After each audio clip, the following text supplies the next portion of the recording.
আসসালামু আলাইকুম ওয়া রাহমাতুল্লাহি ওয়া বারাকাতুহু। প্রিয় শিক্ষার্থী বন্ধুরা, সবাই কেমন আছো? আশা করি সবাই ভালো আছো, সুস্থ আছো, নিরাপদে আছো। মাইলস্টোন স্কুল অ্যান্ড কলেজ তোমাদের পড়াশোনা সঠিকভাবে চালিয়ে যাওয়ার জন্য বর্তমান পরিস্থিতিতে অনলাইন ক্লাসের আয়োজন করেছে। তারই ধারাবাহিকতায় আমি Mohammad Shafiqullah, milestone school and college সহকারী শিক্ষক, ইসলাম ও নৈতিক শিক্ষা বিষয়ক ৪র্থতম ক্লাস নিয়ে তোমাদের সামনে উপস্থিত হয়েছি। প্রিয় শিক্ষার্থী বন্ধুরা, তোমরা গত ক্লাসটি খুব সুন্দর করেই করেছ। আশা করি সকলেই পাঠটি বুঝতে পেরেছ। তারপরেও তোমাদেরকে স্মরণ করে দেওয়ার জন্য আমি আবারও কয়েকটি প্রশ্ন নিয়ে আসছি। চলো এবার দেখি প্রশ্নগুলোর উত্তর আমরা পারি কিনা। দেখো, প্রথমে নিয়ে আসছি লাউহে মাহফুজ অর্থ কি? লাউহে মাহফুজ শব্দের অর্থ হচ্ছে সংরক্ষিত ফলক। দ্বিতীয় যে প্রশ্নটি নিয়ে আসছি সেটি হচ্ছে সর্বমোট আসমানি কিতাব কয়খানা? নিশ্চয়ই তোমরা জানো সর্বমোট আসমানি কিতাব 104 খানা। 3 নম্বর যে প্রশ্নটি সেটি হচ্ছে তিলাওয়াত শব্দের অর্থ কি? তিলাওয়াত শব্দের অর্থ হচ্ছে আবৃত্তি করা, পাঠ করা। সর্বশেষ যে প্রশ্ন সেটি হচ্ছে কোরআন শব্দটির মূল অর্থ কি? কোরআন শব্দটির মূল অর্থ হচ্ছে পথিত।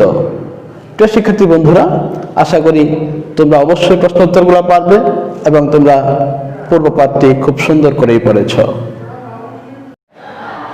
প্রিয় শিক্ষার্থী বন্ধুরা, এতক্ষণ তোমরা পূর্ব পাঠের আলোচনা শুনছিলে। এ পর্যায়ে আমরা নতুন পাঠ ঘোষণা করব। নতুন পাঠ ঘোষণা করার পূর্বে আমি তোমাদের সাথে একটু শেয়ার করে নিচ্ছি। তোমরাই বলতে পারবে আজকের আলোচ্য বিষয় কি হতে পারে। তোমরা লক্ষ্য করো আমার দিকে, দেখো আমি যে কথা বলছি অথবা তুমি যে কথা বলো, প্রত্যেকটি কথাই কি মুখের একই জায়গা থেকে উচ্চারিত হয় না ভিন্ন কোনো স্থান থেকে উচ্চারিত হয়? অবশ্যই প্রত্যেকটি কথাই মুখের ভিন্ন ভিন্ন কোনো স্থান থেকে উচ্চারিত হয়ে থাকে। তাহলে মুখের ভিন্ন ভিন্ন যে স্থান থেকে হরফগুলো, বর্ণগুলো উচ্চারিত হয়, আরবিতে তাকে কি বলা হয় তোমরা কি জানো? নিশ্চয়ই আরবিতে বলা হয় মাখরাজ। অপরদিকে কথাকে সুন্দর করে সাজিয়ে বলার একটি আরবি অর্থ রয়েছে, যার নাম হচ্ছে সিফাত। প্রিয় শিক্ষার্থী বন্ধুরা, তাহলে বুঝতেই পারছো আজকের আমাদের আলোচ্য বিষয় কি হবে। তাহলে দেখো, আজকের পাঠ 3য় অধ্যায় কোরআন ও হাদিস শিক্ষা, পাঠ 3 এবং 4, তাজবিদ ও মাখরাজ। প্রিয় শিক্ষার্থী বন্ধুরা, ইতিমধ্যে তোমরা তোমাদের কাঙ্ক্ষিত সেই পাঠ জানতে পেরেছ। এ পর্যায়ে আমরা জানব আমরা আজকের পাঠ শেষে কি কি শিখতে ও বলতে পারব। প্রথমেই বলতে পারবো তাজবিদের পরিচয়, তাজবিদের গুরুত্ব ব্যাখ্যা করতে পারবো। সর্বশেষ মাখরাজের পরিচয় ও বিস্তারিত বর্ণনা করতে পারবো। প্রিয় শিক্ষার্থী বন্ধুরা, এ পর্যায়ে আমরা পড়ব পাঠ 3 তাজবিদ। শুরুতেই দেখো আমরা পয়েন্ট আকারে নিয়ে আসছি তাজবিদের পরিচয়। তাজবিদ আরবি শব্দ, এর অর্থ হচ্ছে সুন্দর করা, সাজানো, বিন্যস্ত করা। পবিত্র কুরআন মাজিদের আয়াতসমূহ উত্তম রূপে সুন্দর ও শুদ্ধভাবে পড়াকে তাজবিদ বলে। কুরআন মাজিদের প্রতিটি হরফ মাখরাজ সিফাত অনুসারে পড়াকেই তাজবিদ বলে। প্রিয় শিক্ষার্থী বন্ধুরা, দেখো কোন হরফ চিকন করে পড়তে হয়, আবার কোন হরফ মোটা করে পড়তে হয়। যেমন তা আর ত, সিরাতাল্লাযীনা আনআমতা। দেখো এখানে আমি পড়েছি তাল্লাযীনা, ত হচ্ছে মোটা আর তা হচ্ছে চিকন। অর্থাৎ যে হরফটি যখন যেভাবে পড়া দরকার, অর্থাৎ কখনো চিকন কখনো মোটা। আবার দেখো হা আর হা, ইহ আর আলহামদু, আলহামদু এখানে হ্যাঁ হতে ব্যবহার করেছি, হা। আর ইহদিনাস এখানে হা ব্যবহার করেছি। তাহলে কখনো চিকন করে পড়তে হয়, কখনো মোটা করে পড়তে হয়। অর্থাৎ সিফাত অনুযায়ী যখন যে হরফ যেভাবে উচ্চারণ করতে হয় তার ধারাবাহিকতা ঠিক রেখে সুন্দর করে পড়ার নাম হচ্ছে সিফাত বা তাজবিদ। প্রিয় শিক্ষার্থী বন্ধুরা, এতক্ষণ আমরা তাজবিদ কি তা জানলাম। অর্থাৎ তাজবিদ আরবি শব্দ, এর অর্থ হচ্ছে সুন্দর করা, সুন্দর করা, সাজানো, বিন্যস্ত করা। অর্থাৎ আরবি হরফ সমূহকে তাজবিদ, মাখরাজ ও সিফাত অনুযায়ী সঠিক উচ্চারণ স্থান থেকে পড়াকেই তাজবিদ বলে। এবার আসবো আমরা তাজবিদের গুরুত্ব। তাজবিদের গুরুত্ব কি? দেখো আমরা ছোট্ট একটা উদাহরণ তোমাদের এখানে নিয়ে এসেছি। দেখো আমি প্রথমে পড়ছি কুল হুয়াল্লাহু আহাদ। এখানে সর্বপ্রথম যে হরফটি তোমরা দেখেছো উল, এই উল আমি এখানে লিখেছি। দেখো প্রথমে যে হরফটি এসেছে এই অফ দিয়ে যদি তুমি পড়ো উল, তাহলে অর্থ হবে বলুন। হে নবী আপনি বলুন আল্লাহ তাআলা এক ও অদ্বিতীয়। কিন্তু যদি তুমি এই উলের পরিবর্তে কুল পড়ো তাহলে এর অর্থ হবে খাও। অর্থাৎ আল্লাহ তাআলা এক, তাকে কি খাও। প্রিয় শিক্ষার্থী বন্ধুরা, দেখো যদি আমরা তাজবিদ অনুযায়ী কোরআন তেলাওয়াত না করি, মাদ, মাখরাজ ও সিফাত অনুযায়ী সঠিক ও শুদ্ধভাবে কোরআন তেলাওয়াত না করি, তাহলে কোরআনের অর্থ ঠিক থাকে না, অর্থ বিকৃত হয়ে যায়। যার প্রমাণ তোমরা একটু আগেই দেখেছ। ঠিক তেমনি শুধু কোরআনের আয়াতের অর্থই কি বিকৃত হয়? সালাত আদায় হয় না, সালাত শুদ্ধ হয় না, বরং সওয়াবের পরিবর্তে গুনাহ হতে পারে। প্রিয় শিক্ষার্থী বন্ধুরা, আল্লাহ তাআলা বলেছেন পবিত্র কোরআনের সূরা আল মুজাম্মিলের 4 নম্বর আয়াতে, ওয়ারাত্তিলাল কুরআন তারতিলা। তোমরা যখন কোরআন তেলাওয়াত করবে তখন তারতিলের সাথে সঠিক ও শুদ্ধভাবে কোরআন তেলাওয়াত করবে। আবার অন্যদিকে বলেছেন রাসূলুল্লাহ সাল্লাল্লাহু আলাইহি সাল্লাম, যে ব্যক্তি সুললিত কণ্ঠে কোরআন তেলাওয়াত করে না তার হৃদয় হচ্ছে তালাবদ্ধ। অতএব প্রিয় শিক্ষার্থী বন্ধুরা, আমাদের সুললিত কণ্ঠে তাজবিদ, মাখরাজ অনুযায়ী কোরআন তেলাওয়াত করতে হবে। রাসূলুল্লাহ সাল্লাল্লাহু আলাইহি সাল্লাম বলেছেন, খায়রুকুম মান তাআল্লামাল কুরআন ওয়া আল্লামা।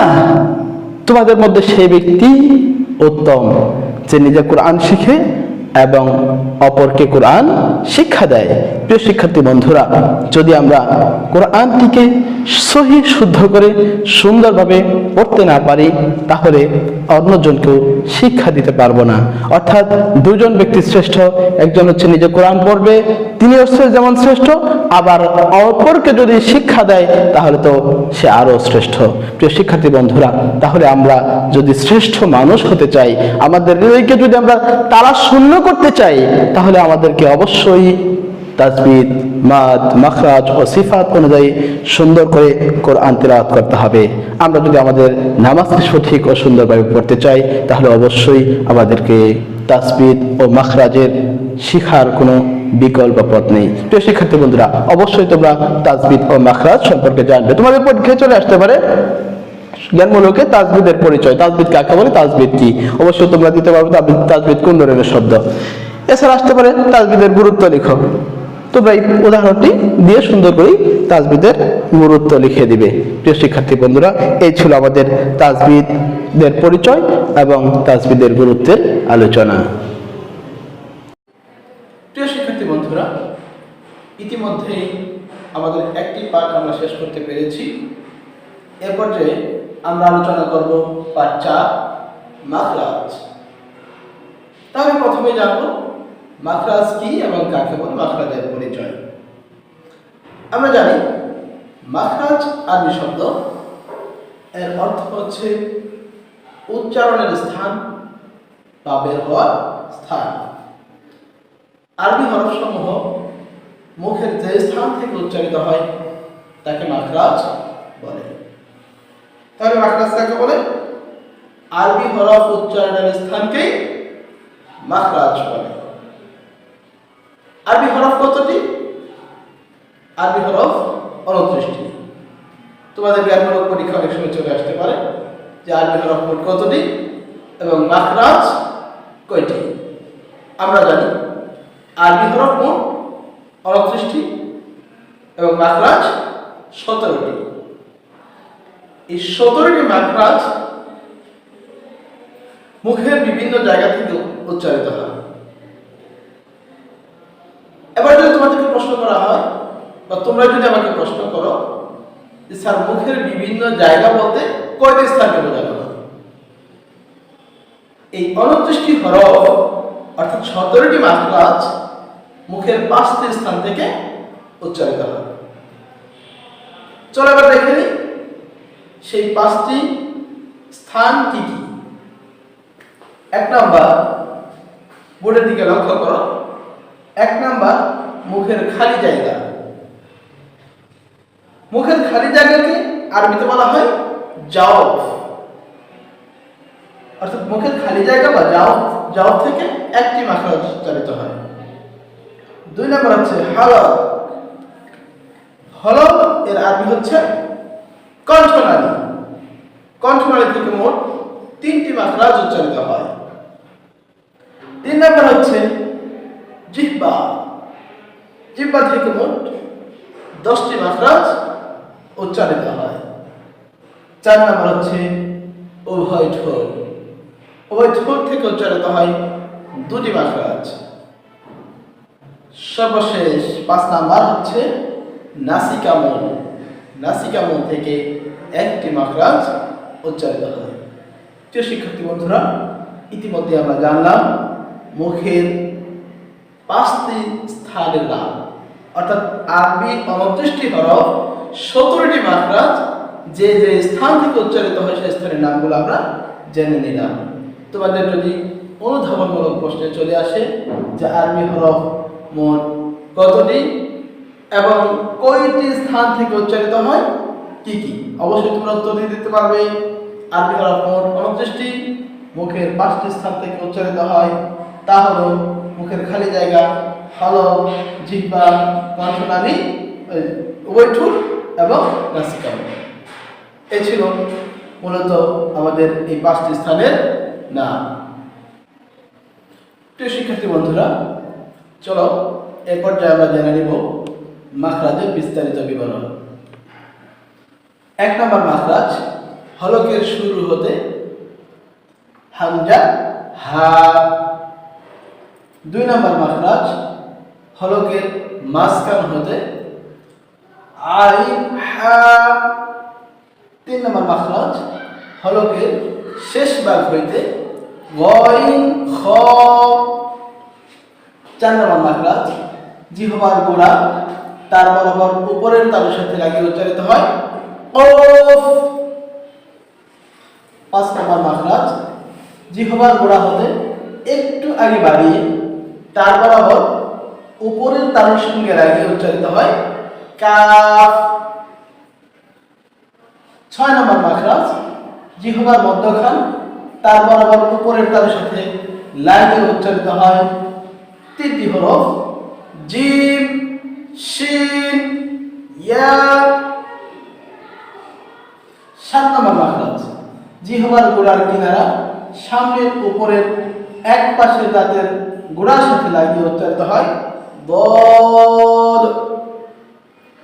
8 নম্বর মাখরাজ জিহ্বার আগার কিনারা সামনের উপরের এক পাশের দাঁতের গোড়ার সঙ্গে লাগিয়ে লাম। 9 নম্বর মাখরাজ জিহ্বার আগা তার বরাবর উপরের তালুর সঙ্গে লাগিয়ে নুন নুন। 10 নম্বর মাখরাজ জিহ্বার আগার পিঠ তার বরাবর উপরের তালুর সঙ্গে লাগিয়ে উচ্চারিত হয় র। 11 নম্বর মাখরাজ জিহ্বার আগা সামনের উপরের দুই দাঁতের গোড়ার সাথে লাগিয়ে উচ্চারিত হয় ত দাল তা ত দাল তা। 12 নম্বর মাখরাজ জিহ্বার আগা সামনের নিচের দুই দাঁতের আগার সঙ্গে লাগিয়ে উচ্চারিত হয় সদ সিন জা। 13 নম্বর মাখরাজ জিহ্বার আগা সামনের উপরের দুই দাঁতের আগার সঙ্গে লাগিয়ে লালালতা। সবচেয়ে কঠিন তিনটি বর্ণ সেটি হচ্ছে লালালতা লালালতা লালালতা। নিচের ঠোঁটের পেট 14 নম্বর মাখরাজ নিচের ঠোঁটের পেট সামনের উপরের দুই দাঁতের আগার সাথে লাগিয়ে উচ্চারিত হয় ফা। বলো ফা। 15 নম্বর মাখরাজ দুই ঠোঁট হতে মিম দুই ঠোঁট থেকে উচ্চারিত হয় বা এবং মিম। আচ্ছা 16 নম্বর মাখরাজ মুখের খালি জায়গা হতে মাদের হরফ উচ্চারিত হয়। মাদের হরফ তিনটি ওয়াও আলিফ ইয়া ওয়াও আলিফ ইয়া। অর্থাৎ জবরের বাম পাশে যখন খালি আলিফ হয় তখন এক আলিফ লম্বা করে পড়তে হয়, একে বলা হয় মাদের হরফ। যেমন বা বা আলিফ জবর বা। ঠিক একইভাবে যখন পেশের বাম পাশে জজমালা ওয়াও হয় তখন এক আলিফ লম্বা করতে হয়, আর তখন ওয়াওটি হচ্ছে মাদের হরফ। যেমন বা ওয়াও পেশ বু। ঠিক একইভাবে যখন জের বাম পাশে জজমালা ইয়া হয় তখন এক আলিফ লম্বা করে পড়তে হয়। যেমন বা ইয়া জের বি। তাহলে বা বি বু ওয়াও আলিফ ইয়া এই তিনটি হচ্ছে মাদের হরফ। সর্বশেষ নাকের বাঁশি হতে উচ্চারিত হয় 17 নম্বর মাখরাজ নাকের বাঁশি হতে উচ্চারিত হয় মিম এবং নুন। অর্থাৎ এখানে আমরা মিম এবং নুনকে গুণনার হরফ বলতে পারি। যেমন মিম এবং নুনের উপর যখন তাসদীদ থাকে তখন আমরা তাকে গুণনা করে পড়ি। যেমন হামজা মিম জবর আম মিম জবর মা আম্মা গুন্না সুম্মা।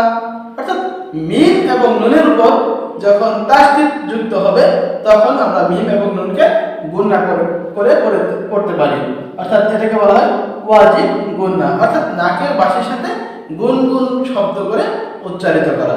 প্রিয় শিক্ষার্থী বন্ধুরা, এই ছিল আমাদের 17টি মাখরাজ। অর্থাৎ আমরা প্রথমে পড়েছি হরফ। হরফ বলা হয় হচ্ছে কণ্ঠনালী। কণ্ঠনালী থেকে শুরু হয়, অর্থাৎ কণ্ঠনালীকে ঠিক কিভাবে ভাগ করা হয়েছে, কণ্ঠনালীর শুরু, মধ্যখান এবং শেষ ভাগ। প্রিয় শিক্ষার্থী বন্ধুরা, অবশ্যই তোমরা এই মাখরাজের উচ্চারণগুলো সুন্দর ও সঠিক করে দিতে পারবে। তাছাড়া তোমরা তোমাদের পরীক্ষায় যদি আসে যে 5টি বা 7টি মাখরাজের বিবরণ লেখো, অথবা বর্ণনামূলক প্রশ্ন আসতে পারে যে আরবি হরফ উচ্চারণের স্থানগুলোকে কি বলে, সেই উচ্চারণের স্থানগুলো বিবরণ দাও। অবশ্যই তোমরা দিয়ে দিবে আরবি হরফ উচ্চারণের স্থানগুলোকে মাখরাজ বলে। মাখরাজ 17টি মাখরাজের বিবরণ নিম্নে দেওয়া হলো। প্রিয় শিক্ষার্থী বন্ধুরা, এরপরে আমরা কতিপয় নতুন শব্দের পরিচয় করিয়ে দিচ্ছি তোমাদের সাথে। দেখো, আমি বোর্ডে কতগুলো লিখেছি, তোমাদের বই আরো অতিরিক্ত নতুন শব্দ আছে, আমরা একবার করে সবগুলোই জেনে নেব। প্রথমে লিখেছি লাউহি মাহফুজ। এর আগে তোমরা পড়েছ লাউহি মাহফুজ শব্দের অর্থ হচ্ছে সংরক্ষিত ফলক। তারপরে লিখেছি দেখো হরফ। হরফ শব্দের অর্থ বর্ণ। এরপর লিখেছি হরকত। হরকত কাকে বলে? জের জবর পেশকে হরকত বলে। এরপর লিখেছি নাজিল। নাজিল শব্দের অর্থ হচ্ছে অবতীর্ণ। প্রিয় শিক্ষার্থী বন্ধুরা, এছাড়াও তোমাদের বই আরো কিছু শব্দ রয়েছে, যেমন আছে কালাম। কালাম শব্দের অর্থ বাণী। নফল। নফল শব্দের অর্থ হচ্ছে ঐচ্ছিক বা ফরজের অতিরিক্ত। জায়েজ। জায়েজ শব্দের অর্থ হচ্ছে বৈধ ও অবৈধের বিপরীত। জায়েজ শব্দের অর্থ বৈধ অর্থাৎ অবৈধের বিপরীত। এছাড়াও জিবরাইল প্রধান ফেরেশতাগণের একজন, তিনি আল্লাহ তাআলার বাণী নিয়ে নবী রাসূলের কাছে আসতেন। অর্থাৎ নবী রাসূলদের নিকট যে ফেরেশতা ওহী নিয়ে আসতেন তার নাম হচ্ছে জিবরাইল। প্রিয় শিক্ষার্থী বন্ধুরা, অবশ্যই তোমরা এই নতুন শব্দগুলোর সাথে পরিচিত হয়েছ এবং তোমাদের পরীক্ষায় অনেক সময় জ্ঞানগুলোকে চলে আসে। এজন্য এই শব্দগুলোর সাথে তোমরা আরো সুন্দর করে পরিচিত হবে এবং পরীক্ষা আসলে তোমরা অবশ্যই সুন্দর করে লিখতে পারবে। যেমন পরীক্ষা অনেক সময় চলে আসে যে লাউহি মাহফুজ শব্দের অর্থ কি, অবশ্যই লিখবে সংরক্ষিত ফলক। নাজিল শব্দের অর্থ কি? নাজিল শব্দের অর্থ হচ্ছে যে অবতীর্ণ। কালাম শব্দের অর্থ বাণী।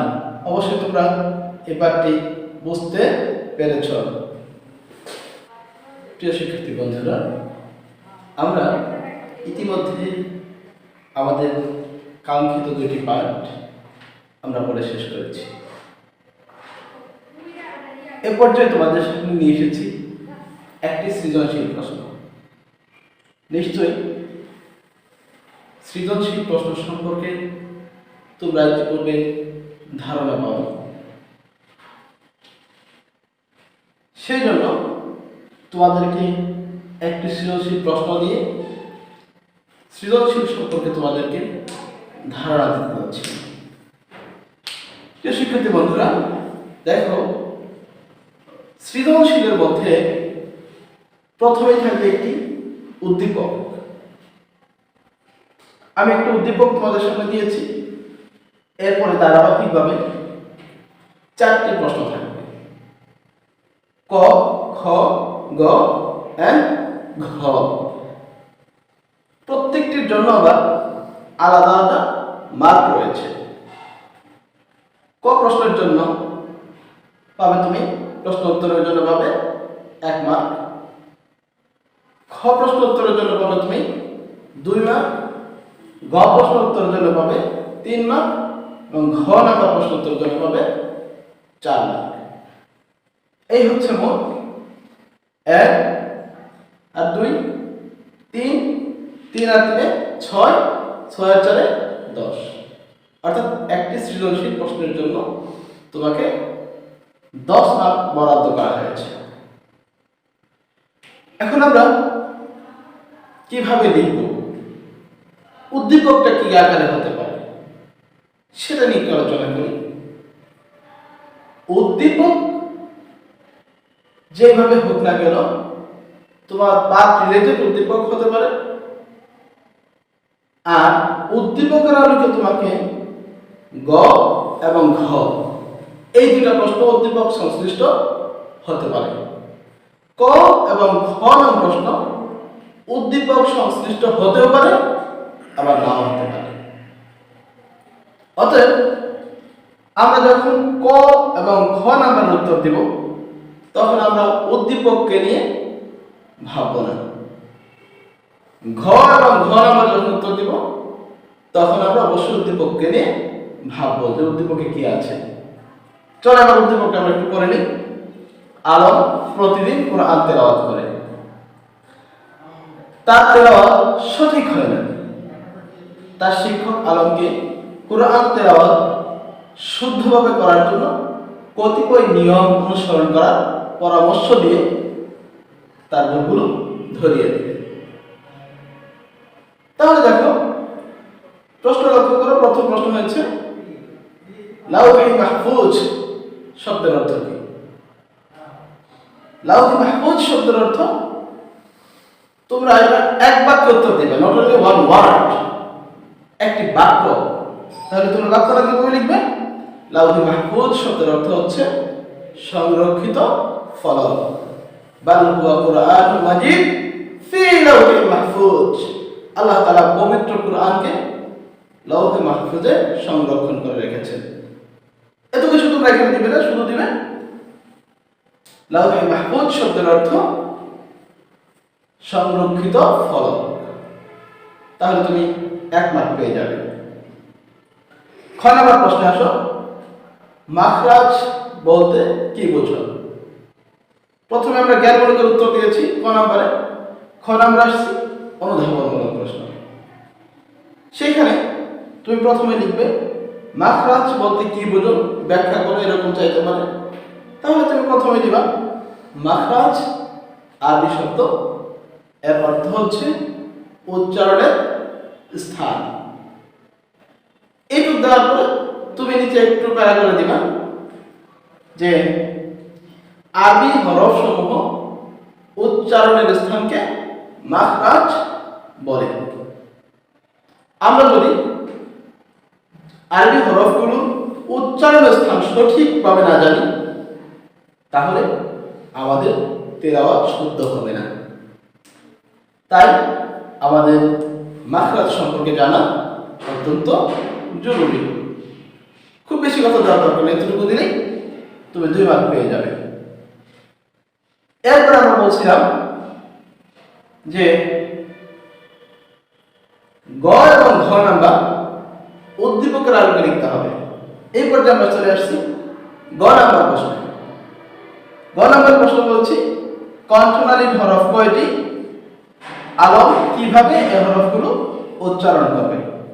দেখো, উদ্দীপকে বলেছে যে তার শিক্ষক তার ভুলগুলো ধরিয়ে দিয়ে পরামর্শ দিয়েছে কিছু নিয়ম কানুন অনুসরণ করার জন্য। অর্থাৎ কোরআন তিলাওয়াত শুদ্ধভাবে করার জন্য কতিপয় নিয়ম অনুসরণ করার পরামর্শ দিয়ে তার ভুলগুলো ধরিয়ে দিয়েছে। তাহলে দেখো, আমরা এখানে প্রথমেই দিব কণ্ঠনালীর হরফ কয়টি? তাহলে এক বাক্যে দিব কণ্ঠনালীর হরফ 6টি। কিভাবে হরফগুলো উচ্চারণ করবে? শিক্ষক ওই ভুলগুলো ধরিয়ে দেওয়ার সময় উচ্চারণ করে শিখিয়ে দিয়েছে যে কণ্ঠনালীকে 3 ভাগে ভাগ করা হয়েছে, নিম্নভাগ, মধ্যভাগ, উপরিভাগ। তাহলে নিশ্চয়ই তোমরা পাঠে পড়েছ যে কণ্ঠনালী থেকে 6টি হুরুফ উচ্চারিত হয়, হামজা হা, আইন হা এবং গইন খ। এভাবে তোমরা বিস্তারিত লিখে দিবে। তাহলে তুমি সর্বশেষ তুমি প্রয়োগমূলক একটু যখন দিবে তখন তুমি এই গ নাম্বারের জন্য 3 মার্ক পেয়ে যাবে। সর্বোপরি আমরা আসছি ঘ নাম্বার। উদ্দীপকে শিক্ষকের বক্তব্যে কিসের গুরুত্ব প্রকাশ পেয়েছে? পাঠ্যের আলোকে ব্যাখ্যা করো। দেখো, শিক্ষক তাকে কিছু নিয়ম কানুন অনুসরণ করার পরামর্শ দিয়েছে। কি জন্য? কোরআন মাজিদ শুদ্ধভাবে তেলাওয়াত করার জন্য। তাহলে আমরা এসে পড়েছি কোরআন মাজিদ শুদ্ধভাবে পড়ার জন্য তাজবিদের গুরুত্ব অপরিসীম। তাহলে তাজবিদ এবং মাখরাজ। অবশ্যই আমরা প্রথমে লিখব উদ্দীপকে শিক্ষকের বক্তব্যে তাজবিদ ও মাখরাজের গুরুত্ব প্রকাশ পেয়েছে। এরপর আমরা তাজবিদ এবং মাখরাজের গুরুত্ব কি সেটা দিব। সর্বশেষ উদ্দীপকের আলোকে কি মিল রয়েছে সেটা লিখব। শেষ একটু ফিনিশিং দিব যে যেহেতু কোরআন মাজিদ শুদ্ধ ও সঠিকভাবে পড়ার জন্য তাজবিদ ও মাখরাজ যে গুরুত্ব অপরিসীম, তাই শিক্ষকের বক্তব্যে তাজবিদ ও মাখরাজের গুরুত্ব প্রকাশ পেয়েছে। নিশ্চয়ই বুঝতে পারছো আমরা প্রশ্ন উত্তরগুলো কিভাবে দিব। প্রিয় শিক্ষার্থী বন্ধুরা, ইতিমধ্যেই আমরা অনেকগুলো পাঠ করেছি। প্রথমে পড়েছি তাজবিদ, পরে পড়েছি তাজবিদের গুরুত্ব, এরপরে পড়েছি মাখরাজ এবং মাখরাজের বিবরণ। সর্বশেষ একটি সৃজনশীল প্রশ্ন আমরা পড়েছি। এ পর্যায়ে চলুন আমরা একটু দেখে নিই আমাদের সেই কাঙ্ক্ষিত পাঠগুলো থেকে আমরা কি কি শিক্ষা অর্জন করতে পেরেছি। সেই ধারাবাহিকতায় আমি তোমাদের জন্য কতগুলো প্রশ্ন উপস্থাপন করেছি, যা জ্ঞানমূলক প্রশ্ন হিসাবে পরিচিত। প্রথম প্রশ্ন, তাজবিদ শব্দের অর্থ কি? নিশ্চয়ই তোমরা জানো, তাজবিদ শব্দের অর্থ সুন্দর করা, সাজানো বা বিন্যস্ত করা। 2 নম্বর প্রশ্ন, লাহি মাহফুজ শব্দের অর্থ কি? লাহি মাহফুজ শব্দের অর্থ সংরক্ষিত ফলক। 3 নম্বর, মাখরাজ বলতে কি বোঝো? আমরা বলছি মাখরাজ আরবি শব্দ, এর অর্থ হচ্ছে উচ্চারণের স্থান বা বের হওয়ার স্থান। আরবি হরফগুলো যে স্থান থেকে উচ্চারিত হয় সেই হরফগুলোকেই, সেই উচ্চারণের স্থানকেই মাখরাজ বলে। 4র্থ নম্বর প্রশ্ন, কালাম শব্দের অর্থ কি? কালাম শব্দের অর্থ বাণী। 5ম নম্বর প্রশ্ন, কণ্ঠনালী থেকে মোট কয়টি হরফ উচ্চারিত হয়? কণ্ঠনালী থেকে মোট 6টি হরফ উচ্চারিত হয়। প্রিয় শিক্ষার্থী বন্ধুরা, অবশ্যই তোমরা সুন্দর করে পাঠটি বুঝতে পেরেছ। প্রিয় শিক্ষার্থী বন্ধুরা, আমরা ইতিমধ্যেই আমাদের পাঠের একদম শেষ পর্যায়ে চলে এসেছি। নিশ্চয়ই তোমরা প্রত্যেকটি টপিকস, প্রত্যেকটি পাঠ সুন্দর করে বুঝতে পেরেছ। সর্বশেষ আমাদের একটি পাঠ রয়েছে, সেটি হচ্ছে বাড়ির কাজ। বাড়ির কাজ নাও 4। সবাই ডায়েরি এবং কলম নিয়ে প্রস্তুত হও এবং ডায়েরিতে বাড়ির কাজটি উঠিয়ে আনো। বাড়ির কাজ নাও 4, সৃজনশীল প্রশ্ন। আমি তোমাদেরকে ইতিমধ্যে যে প্রশ্নটি পড়িয়েছি সেই প্রশ্নের খ এবং ঘ নাম্বার উত্তর খাতায় লিখবে এবং অধ্যায় 3-এর পাঠ 3 এবং 4 এই দুটি পাঠ সুন্দর করে পড়বে। সকলের সুস্থতা কামনা করে আবার দেখা হবে অন্য কোনো ক্লাসে। সেই প্রত্যাশায় আজকের মতো বিদায় নিচ্ছি। আল্লাহ হাফেজ।